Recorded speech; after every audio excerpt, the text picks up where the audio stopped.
Namaskar, this is Bollywood Box Office. You're with me, Salil, and another big film for the biggest star in the world today, Priyanka Chopra. It seems just like yesterday that Bajirao Mastani came out, and now we've got Jai Gangaajal. Now let me tell you at the onset, 2003 is when Gangaajal had come out, and that time, of course, every time you look at a Prakash Jha film, it is very similar in nature.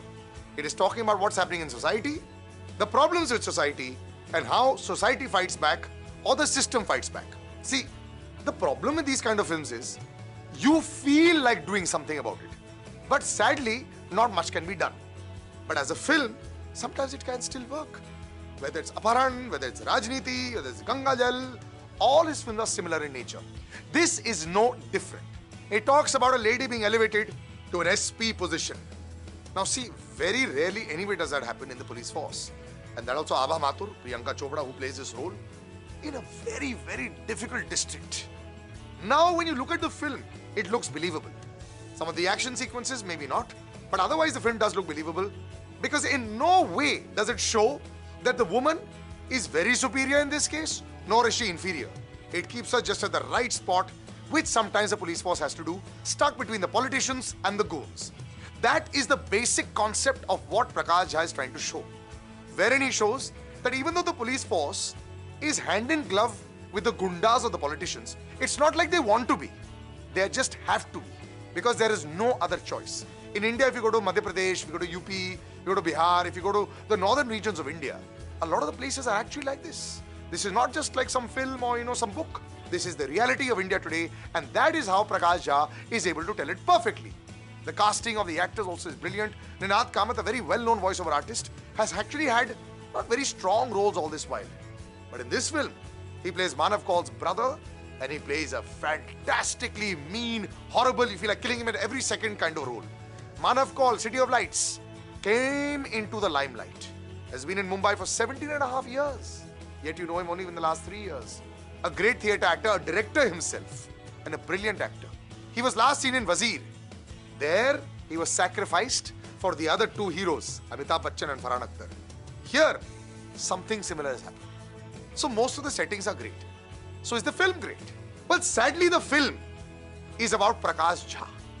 Prakash Jha launches himself as an actor in this film. So the film is from his point of view. You go to see a Priyanka Chopra film where she is Abha Mathur, it is Jai Gangaajal, she is on the poster, but the film is from his point of view. How he's a corrupt officer, he goes through his own emotions. When something happens in his life, it changes, it twists, the audience becomes one with the public revolts, and he brings about the change along with the help of the SP Priyanka Chopra. Could the audience digest this? I don't know whether they'll be able to digest it completely. Because although he is very powerful in some scenes, it's the in-between scenes where he's like a rock. Although some people say this is kind of acting, but there's no emotion.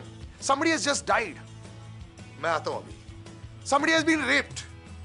Oh God, there's no facial expression. So you're wondering why?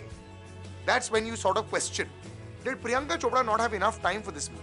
And that's the reason why he had to do a number of crucial scenes where he himself became the protagonist, the antagonist, and the everything of the film. Some of these questions will remain unanswered, but a lot of people say that I think Priyanka Chopra had seen the film, and that's why she chose not to come to India to promote it as much. I would like to leave that in the benefit of the doubt. But for me, the killer was the overindulgence of Prakash Jha as a filmmaker and mostly as an actor in this film. I'm going to give it 3 stars because it could have been a great film, but sadly it does not rise above it being a normal Prakash Jha film where people are fighting the system, the dialogues are well said, everything is good, but nothing exceptional. As far as box office collections are concerned, we've had a very, very tough week. All the new releases disappearing without a trace. This week's release, Zuba, also with a very bad opening, hardly 1.5 to 2% opening. That's what we hear. And it won't really garner too much support, even though I had Vicky Kaushal, who was there in Masan. But there again, what the critics like and what the audience likes is very different. So we have Neerja running away to glory once again, almost 60 crores at the box office. Airlift still running in theatres, more than 130 crores at the box office. So remains to be seen whether Jai Gangaajal will be able to make some money or not. But for now, we stand at still the same 2 names, Neerja and Airlift in this year. Though we hear Sunny Paji and his Ghayal returns just about made about 60% return, which would have looked highly improbable had the other smaller films done a little well. Coming up next week, the man, the machine, the star and the legend, even though he hates me calling him that, in one zone, but the struggling, trying to please the audience, actor in the other zone. Himesh Reshammiya, perhaps one of the most interesting, most enjoyable interviews I've done in recent times. On Star Stub, you can watch it. But I'm the one who's enjoying his interview. Will I enjoy the film? You'll get to know next week. Will the audience like his film? We'll have to wait and see. Last time it was an expose, just about managed to cover expenses. We'll see if this one can actually become a hit and establish Himesh Reshammiya firmly as an actor to be reckoned with. Till the next time, bye-bye, take care. Salil Acharya, my Twitter handle. Always the same, your remarks, always welcome. The drums, the drums, the drums.